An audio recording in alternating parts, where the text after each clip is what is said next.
আজকে আমি আলোচনা করব মেঘালিথ কি। মেঘালিথ ছিল বড় পাথরের সমাধি। প্রাচীন ভারতের লোহার ব্যবহারের সঙ্গে এই সমাধির সম্পর্ক খুঁজে পাই।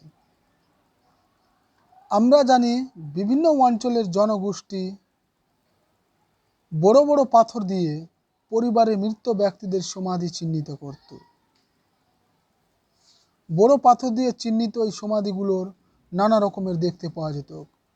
কোথাও আকাশের দিকে তাকিয়ে থাকা বড় একটি পাথর, কোথাও বৃত্তাকারে সাজানো অনেক বড়, কোথাও অনেকগুলো পাথর দিয়ে ঢাকা রয়েছে একটা বড় পাথর দিয়ে, কোথাও আবার পাহাড় কেটে বানানো গুহার ভিতরে সমাধি।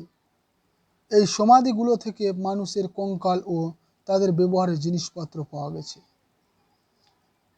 কয়েক জায়গায় আমরা ভারতবর্ষের সমাধি দেখতে পেয়েছি, অর্থাৎ এই মেঘালিথগুলো, যেমন ছিল কাশ্মীরের বুরজাহোম, রাজস্থানের ভরতপুর, ইনামগাঁও বিখ্যাত মেঘালিথ কেন্দ্র।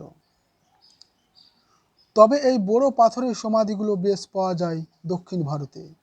এই সব জায়গায় কালো লাল মাটির বাসন, পাথর, পুড়া মাটির তৈরি জিনিসপত্র পাওয়া গেছে।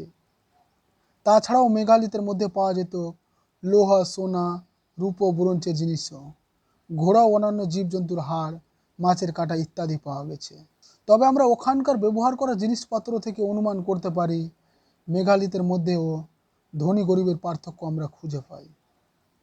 কোনো কোনো জায়গায় মেঘালিথের মধ্যে আমরা দেখতে পেয়েছিলাম গোটা ফ্যামিলির সমাধি করা হতো ওখানে।